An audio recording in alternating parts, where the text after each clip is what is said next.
Hello friends, welcome back to Tejas kitchen and vlogs. ఇవాళ recipe వచ్చేసి దిల్ పసంద్ కజ్జికాయలను ఏ విధంగా చేసుకోవాలనేది తెలుసుకుందామండి. మనం ఎప్పుడు నార్మల్గా ఏమంటారు పుట్నాల పప్పు, కొబ్బరి తురుము, పంచదార పొడి ఇవన్నీ వేస్ట్ చేసుకుంటాం కదా. కొంచెం వెరైటీగా నేనైతే ఇలా దిల్ పసంద్ మిక్స్చర్ తోటి కజ్జికాయలు అనేటివి చేశానండి. టేస్ట్ అయితే చాలా బాగుంటాయి.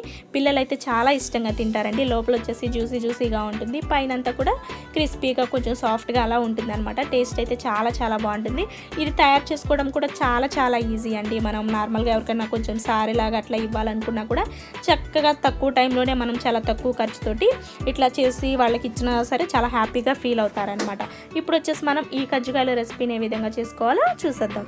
ఇప్పుడు వచ్చేసి మనం దిల్ పసంద్ మిక్స్చర్ తయారు చేసుకోవడం కోసం ఒక మిక్సింగ్ బౌల్ తీసుకుని షుగర్ పౌడర్ యాడ్ చేసుకోవాలి. షుగర్ పౌడర్ వచ్చేసి 2 కప్స్ తీసుకోవాలి. అలాగే కొబ్బరి తురుము అండి, ఎండు కొబ్బరి తురుము 1 కప్పు. డ్రై ఫ్రూట్స్ జీడిపప్పు, పిస్తా, బాదము, అక్రూట్స్ ఇవన్నీ కలిపేసి నేను 1 కప్పు తీసుకున్నానండి. డ్రై ఫ్రూట్స్ మీకు కావాలంటే ఇంకా ఎక్కువ కూడా వేసుకోవచ్చు. టూటీ ఫ్రూటీ కూడా 1 కప్పు. అలాగే ఇలాచీ పౌడర్ అండి, 1/2 టీ స్పూన్ యాలకుల పొడి. అలాగే ఇది వచ్చేసి జామ్ అండి. ఇక్కడ నేను డేట్స్ జామ్ తీసుకున్నాను. ఫ్రూట్ జామ్ ఏదైనా తీసుకోవచ్చు. 1 టీ స్పూన్ జామ్ యాడ్ చేసుకున్నాను. తర్వాత మెల్టెడ్ బటర్ యాడ్ చేసుకోవాలి. నెయ్యి 2 స్పూన్లు నెయ్యి తీసుకున్నాను అనమాట, కరిగించుకున్నటువంటి నెయ్యి. ఇప్పుడు వీటన్నిటిని కూడా బాగా మొత్తం అంతా కలిసిపోయేలాగా మిక్స్ చేసుకోవాలి. ఈ విధంగా మిక్స్ చేసుకుంటే సరిపోతుందండి. ఇప్పుడు స్టఫింగ్ రెడీ అయింది. ఇప్పుడు మనం చపాతీలు రుద్దుకోవాలి కదా, దానికోసం 1 కప్పు గోధుమ పిండి, 1 కప్పు మైదా పిండి తీసుకున్నాను. అలాగే 2 టీ స్పూన్ల బొంబాయి రవ్వ వేయడం వల్ల మనకి కజ్జికాయలు క్రిస్పీగా ఉంటాయి. ఇది వచ్చేసి 1 టేబుల్ స్పూన్ బాగా మరిగించుకున్నటువంటి ఆయిల్ అండి. ఈ పిండిలో వేసేయాలి. ఆయిల్ ఖచ్చితంగా బాగా మరిగించి పిండిలో వేసినప్పుడు ఇలా బుడగల్లాగా రావాలన్నమాట. అంటే ఆయిల్ బాగా కాగాలి. ఇలా వేడివేడి నూనె వేయడం వల్ల మనకి కజ్జికాయలు క్రిస్పీగా ఉంటాయన్నమాట. మెత్తగా సాగినట్లుగా లేకుండా చక్కగా తినడానికి బాగుంటాయి అన్నమాట. ఇప్పుడు ఈ ఆయిల్ పిండికి బాగా కలిసేలాగా మొత్తం చేతితోటి కలపండి కొంచెం చల్లారిన తర్వాత. అలాగే టేస్ట్కి సరిపడా సాల్ట్, ఆయిల్ అంతా బాగా కలిపితే మనకి ఇలా ముద్దకలాగా రావాలి.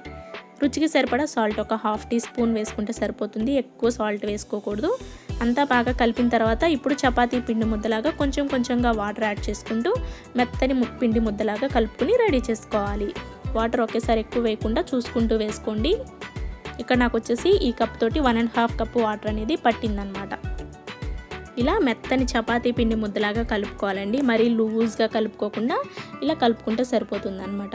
ఈ పిండిని మనం నానపెట్టుకోవాల్సిన అవసరం లేదండి. ఇప్పుడు మనము ఎంత సైజులో కజ్జికాయ చేసుకోవాలి, పెద్ద సైజు చేసుకుంటే పెద్ద సైజు బాల్స్ లాగా తీసుకోండి. చిన్న సైజు కజ్జికాయలు మనం చేసుకోవాలనుకుంటే చిన్న సైజు పిండి ముద్దలు అనేటివి చేసుకోవాలన్నమాట. ఇక్కడ నేను చిన్న సైజు కజ్జికాయలు చేసుకుంటున్నాను కాబట్టి చిన్న సైజులోనే ఈ ఉండలు తయారు చేసుకుంటున్నాను అనమాట. పిండినంతా కూడా ఇలా బాల్స్ లాగా రెడీ చేసుకోవాలి. ఇప్పుడు మనం చపాతీ రుద్దుకుందామండి. కాస్త పొడిపిండిని ఇలా డస్ట్ చేసేసుకుని చపాతీ మనకి చెప్పాను కదా, పెద్ద కజ్జికాయ అయితే పెద్దగా ఒత్తుకోవాలి, చిన్న కజ్జికాయలు అయితే చిన్నగా ఒత్తుకోవాలి. ఇవన్నీ మీకు తెలిసే ఉంటాయి. ఇలా రౌండ్ షేప్లో చపాతీలాగా ఒత్తుకోవాలి. ఇది వచ్చేసి మరీ మందంగా ఉండకూడదు, మరీ పలుచగా లేకుండా చక్కగా ఒత్తుకోవాలన్నమాట. చూసారా, ఈ మందంలో ఒత్తుకోవాలి. ఇలా ఒత్తుకున్న తర్వాత ఇప్పుడు కజ్జికాయలు నొక్కేసుకుందామండి. ఇది వచ్చేసి నాకు ఇలా ఉందన్నమాట. నేను కజ్జికాయలు చేసుకునే మౌల్ అనేది ఇలా ఉంది. ఇది వచ్చేసి అల్యూమినియం ఉంది. మామూలుగా మనము వుడ్ తోటి ఇట్లా చెక్కతోటి కూడా ఉంటాయి కదా, వీటితోటైనా చేసుకోవచ్చు. ఇది కొంచెం పెద్దదిగా ఉంది అని చెప్పేసి నేను ఇది చిన్నది బాగుంది కదా చిలకలాగా చూడడానికని దీంతో చేసుకుంటున్నాను అనమాట.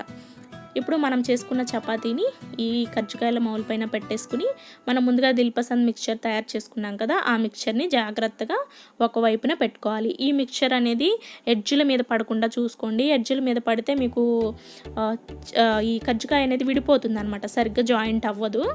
కాబట్టి ఈ మిడిల్లోనే పడేలాగా చూసుకోండి. వీలైతే చేతితోటైనా చక్కగా ఒక రౌండ్ లాగా పెట్టుకుని ఇలా ప్రెస్ చేసుకోండి. మనకి స్టఫింగ్ ఎక్కువ పెట్టుకుంటేనే కజ్జికాయలు బాగుంటాయండి, చూడడానికి బాగుంటాయి, తినడానికి బాగుంటాయి. ఇలా పెట్టుకున్న తర్వాత కొంచెం వాటర్ తీసుకుని ఈ ఎడ్జులకంతా అంటే అంచులకంతా కూడా లైట్గా ఇలా వాటర్ని అప్లై చేసుకోండి. వాటర్ అప్లై చేయడం వల్ల కజ్జికాయలు పగలకుండా చక్కగా షేప్ అనేది మంచిగా వచ్చేస్తుందండి. ఆయిల్ కూడా పాడవదు. ఇప్పుడు మనం దీనిని ఇలా గట్టిగా ప్రెస్ చేసుకుంటే కజ్జికాయ రెడీ అయిపోతుంది. చూసారా ఎంత మంచిగా వచ్చేసిందో.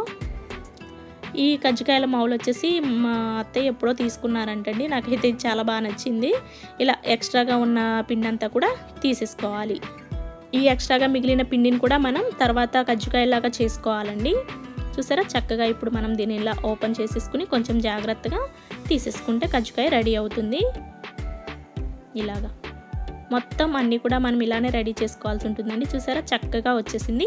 మనం స్టఫింగ్ ఎక్కువగా మొత్తం కజ్జికాయ నిండుగా పెట్టుకుంటే చూడడానికి బాగుంటుందండి. కజ్జికాయ ఉబ్బెత్తుగా ఉంటుంది, లేకపోతే తప్పడగా అయిపోతాయి అన్నమాట, ఫ్లాట్గా అయిపోతాయి. మొత్తం కజ్జికాయలన్నిటిని కూడా మనం ఇలానే చేసుకుని ఒక ప్లేట్లో పెట్టుకోవాలన్నమాట. అలాగే మీకు ఇంకొక హెల్ప్ చేసే వాళ్ళు ఉంటే ఒకరు చేసుకుంటూ ఇంకొకరు డీప్ ఫ్రై చేసుకుంటూ తయారు చేసుకోండి. ఇక్కడ వచ్చేసి నేను అన్నీ రెడీ చేసేసానండి. చూడండి చక్కగా వచ్చేసాయి మనకి. ఇంకా కూడా ఉన్నాయండి, నాకు పక్కన ఇంకా ఒక 10 కజ్జికాయల వరకు కూడా ఉన్నాయి. ఇప్పుడు స్టవ్ పైన మనం డీప్ ఫ్రైకి సరిపడా ఆయిల్ పెట్టుకుని ఆయిల్ని బాగా హీట్ అవ్వనివ్వాలి. ఆయిల్ బాగా కాగిన తర్వాత కొంచెం పిండి ముద్దని మీరు ఆయిల్లో వేస్తే మనకి తెలిసిపోతుంది కదా ఆయిల్ కాగింది.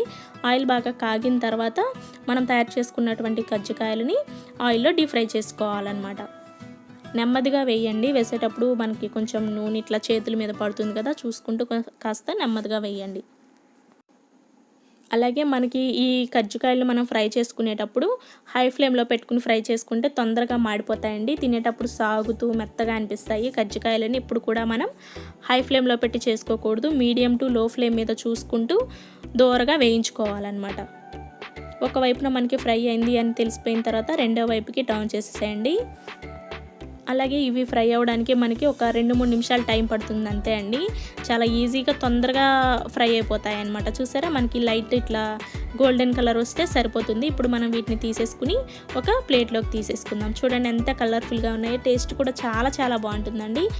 చాలామందికి కజ్జికాయలు అంటే ఇష్టం ఉండదు కదా, ఇష్టం లేని వాళ్ళైనా సరే మనకు ఈ కజ్జికాయలు అయితే చాలా ఇష్టంగా తింటారు. ఎందుకంటే లోపలంతా కూడా దిల్పసంద్ మనం మిక్చర్ అంతా పెట్టేసాం కాబట్టి చాలా టేస్టీగా ఉంటుందండి.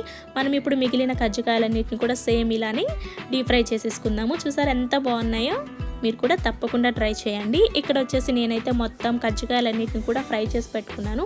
ఇవే కాకుండా నా దగ్గర ఇంకా కూడా ఉన్నాయండి, నాకు ప్లేట్ సరిపోలేదని మీకు మొత్తం కూడా చూపించలేదు. తక్కువ పిండితోటి బోల్డ్ అండ్ కజ్జికాయలు అయితే మనకి వచ్చేసాయి అనమాట. చూసారా ఎంత పర్ఫెక్ట్గా ఉన్నాయో.